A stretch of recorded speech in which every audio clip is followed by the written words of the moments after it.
Hi, it's Carl Brower, and I'm standing next to the all-new 2024 Dodge Charger Daytona. Now, this is an all-new model from Dodge, and it's the first all-electric car in the history of this brand. And a lot of people aren't really happy about that. They're not sure Dodge should be going electric, but all the car companies are having to evolve because of the high fuel efficiency standards that are required, and the fines that they're paying on things like Demons and Hellcats were just too high. So they are doing all-electric versions now of this Charger Daytona, but the good news is that this same platform supports internal combustion drivetrains, and next year there will be an internal combustion version of this vehicle. It'll use the 3-liter twin turbocharged Hurricane engine that we've already seen in Jeep and Ram models. But for now, we're going to drive the all-electric version. Let's hop in and give it a try. The first thing to remember about all-electric cars is that they've got instant torque, and you're certainly feeling it the way Dodge has tuned the dual motors in the Charger Daytona. Now, there's 2 trim levels of this available. You can get the quote-unquote base RT model that has 496 horsepower and 404 pound-feet of torque, or you can get the higher grade Scat Pack model with 670 horsepower and 627 pound-feet of torque. As I said, both models come standard with all-wheel drive. They are also both eligible for the $7,500 federal tax credit, and that's probably a good thing because that base RT model starts at about $61,000, and the Scat Pack model starts at about $75,000. Both those horsepower numbers I quoted were based on the 2024 models that include the Stage 1 upgrade for the RT and the Stage 2 upgrade for the Scat Pack. That means 40 more horsepower and 80 more horsepower respectively. So if you get a 2025 model, you're going to have to pay for those upgrades. They don't come standard, and that means you're only going to get 456 horsepower in the RT, and you're going to get 590 horsepower in the Scat Pack. In terms of driving range, if you're driving the base RT version of the Daytona, you're going to get 308 miles of range, and if you're driving the Scat Pack, with more power, you're going to only get about 260 miles of range. If those aren't enough for you, if that's going to cause range anxiety and you want to wait until 2025, you can get that 3-liter Hurricane twin turbo engine in what's called the 6-pack model. So Daytona means electric in the new Charger line, and 6-pack, all capitalization by the way, that means internal combustion. And you either get the standard output model with 420 horsepower or the high output model with 550 horsepower. You can also get 4-door versions of the Charger starting next year. They're going to have the exact same wheelbase, but they will have rear doors and easier access to the rear seat. Interior dimensions, they're all identical. Dodge is really getting a lot out of this platform. They're getting 2 versions of the gas model, they're getting 2 versions of the electric model in terms of horsepower and body style. It's a lot of different models off of this single platform. The electric Charger Daytona uses a 400-volt dual-motor powertrain with a standard mechanical limited-slip rear differential and that Fratzonic chambered exhaust system. That's a creative term for drivetrain noises produced by audio amplifiers rather than internal combustion explosions. The term Fratzonic is inspired by the Fratzog, or the 3-pointed symbol that Dodge used on its original muscle cars from back in the day. Other features include an R-wing pass-through design to improve aerodynamics, adjustable regenerative braking levels controlled by steering wheel paddles, and a 10-second 40-horsepower power shot accessed through a steering wheel button. You'll need those extra horses to hit 60 miles per hour in 4.7 seconds and the quarter mile in 12.6 seconds in the RT, or 3.3 seconds and 11.5 seconds in the Scat Pack. Standard Dodge Charger Daytona features include a 12.3-inch central touchscreen with Uconnect 5 interface, wireless Apple CarPlay and Android Auto, Amazon Alexa compatibility, and a series of performance pages combined with new EV pages. And if you've seen the Uconnect system in the past, you know that there are like endless pages that Dodge provides for looking at various performance specifications. It's actually really cool. There are also several driving modes you can pick from that include Auto, Eco, Sport, Wet, Snow, or Valet on the RT trim. If you get a Scat Pack model, you can have Track, Drag, and Custom modes.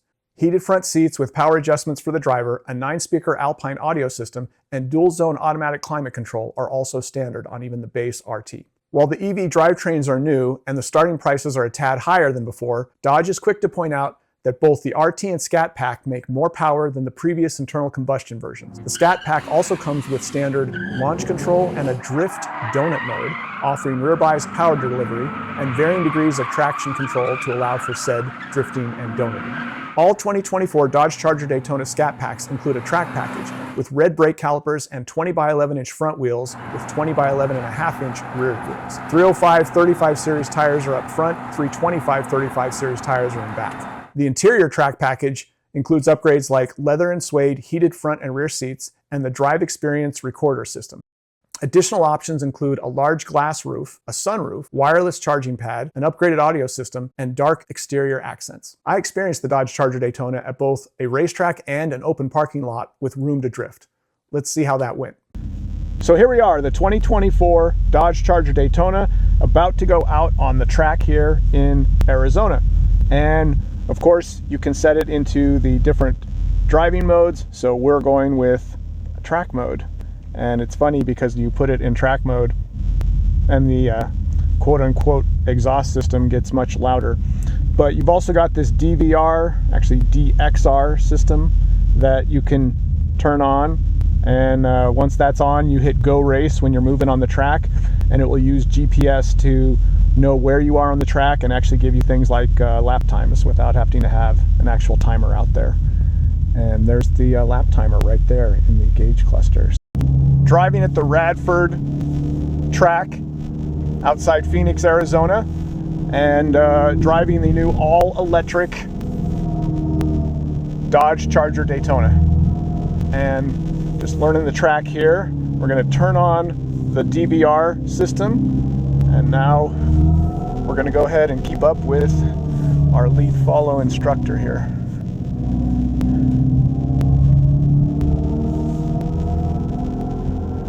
Now remember, this vehicle weighs over 5,000 pounds, and that means you've got a lot of weight to manage, but it does also have all-wheel drive, and it's supposed to have an adaptive suspension system that can take all that weight and use it properly and manage it properly, even on a racetrack like we're on here. And I can tell you right now, beyond the instant torque that every electric car has, this one does have relatively good steering feel and feedback, and the ratio is a good one. It makes it feel more nimble than it probably otherwise would, because you're getting a nice steering ratio and you're getting, well, a lot of grip. There is solid grip coming from these F1 tires in the all-wheel drive system, so I'm pretty impressed so far. Of course, it's an electric car, so it's going to have regenerative braking, but so far at least, I'm not feeling any strange feedback when I'm using the brakes. I'm getting a nice progressive action out of the brake system. And now we're already doing our cool down lap, so we were a little slower that time around the track, but I'm really not a fan of the exhaust noises and probably don't need those, but that's just me. I'd probably turn those off if I was driving this car on a regular basis, even at the racetrack. You're going to do a lift, go back to the right, and then right in here, if you dip the brake and turn to the right, it's going to initiate the slide. And now you created it versus trying to create it with the throttle. Right. Because you kind of unloaded the back end and all? Yep, and you pinned the front. Okay. And then once you get the drift going, the big thing is you don't want to look at the delineators and you don't want to look at the small cone. Yeah. If you look at the tall cone, we'll go right there the whole time. The art is trying to be, especially with the electric motor, try to be extremely smooth with your throttle. Yes. Little modulation. It's not an on-off switch. That is correct. Here you go.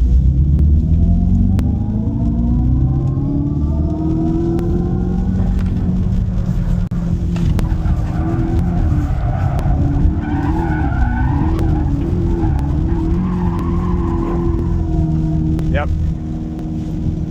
Nice. Yeah. And I think that was like half throttle. Okay. So what I really try and emphasize is that left foot up on the dead pedal. That's your stability. Right. So that you feel secure as you can modulate the throttle more effectively. I like it. All right. We will switch. So what's the idea when you do the back and forth? Are you just trying to like kind of lighten up the thing to get the first one done? Is that why you're doing that? What I try and do, like if we had a Hellcat with 800 horsepower, right, you could go down there and just induce the throttle with the induce the oversteer with the throttle. Right. But since when you go to the drift mode, as far as I know, right, we're disengaging the front, which of the 600 horsepower, 300's front, 300's rear. Yeah. So we're about to drift a 6,000 pound, 300 horsepower car. Right. So you need to help it a little bit. Yeah. That's what's going to initiate. Yeah, the other thing is we're going to use a little steering to go a long way. And the nice thing about it, if you do that or get into a habit of like, even like when I do drift rides and stuff like that, yeah, I pin the nose and do it with the brake, because then I can catch it with the front. Right. And then if I can catch it and be ahead with the steering, then I have two things I can control the angle with. Yes. Here we go.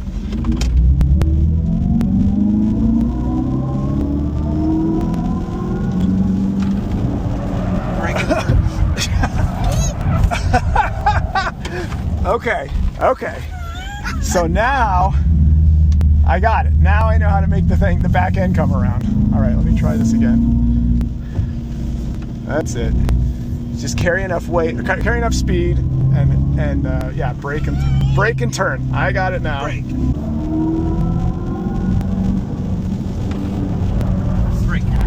Counter. So close. Okay. So close. I know how to make it go sideways now. Now it's just coming in with the counter steer at the right point. Gotta come catch it quicker.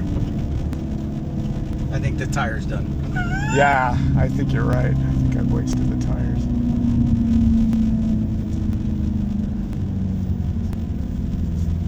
Last call.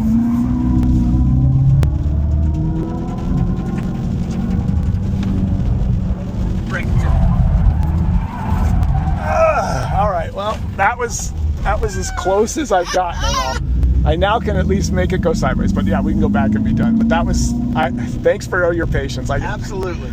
See, you learned to manipulate and the balance of the car. No, now I can make it go sideways. That was the first problem I was having. So now it's just, you know, if you're quick on the recovery, quick on the counter steer, and looking in the right direction, then you should be able to hold it. After driving the new Dodge Charger Daytona at both a track facility and on public roads, I can say that I'm thoroughly impressed with its exterior styling, its interior comfort, and its technology pedigree. The broad spectrum of features, the cool colors, the design cues, these things will resonate with traditional Dodge fans, even if the all-electric drivetrains do not. However, if you've been watching my channel for any length of time, you probably already know what I'm going to complain about next: curb weight. The RT weighs 5,700 pounds and the Scat Pack weighs 5,800 pounds, and you can feel it every time you hit the throttle or brakes and every time you turn the wheel. It proved particularly unwieldy on the drift track, where it would shift from nearly impossible to overcome understeer to fully impossible to manage oversteer. Remember, this car weighs almost 6,000 pounds with me sitting in it. That's a lot of downforce trying to push those tires into the pavement while I'm trying to break it loose and send it spinning sideways on the pavement. Managing it was, well, I couldn't do it. I tried several times, and I heard from most other journalists they couldn't do it either. There's footage, as you can see in the opening of this video, that shows somebody having a lot of fun in that car. But if you think you are going to get in the car and just go out and start drifting it like that, unless you're a professional drift driver, you're not. Remember that next year we're going to get the Dodge Charger 6-pack, the internal combustion version, and it's going to sit on the exact same chassis and it's going to have all the same dimensions as this car. That's going to be hugely telling. You're going to get to see how much weight a car gains when it goes from internal combustion to electric. I'm expecting the 6-pack to, of course, weigh far less, and I'm also expecting it and really hoping it has a much more authentic exhaust note. Please, Dodge, no engine noises or exhaust noises coming from amplifiers, please. The 6-pack should retain everything I really liked about the Daytona and get rid of all the things I didn't like, particularly the weight and the fake exhaust noises. Let's hope that's what we get next year from Dodge.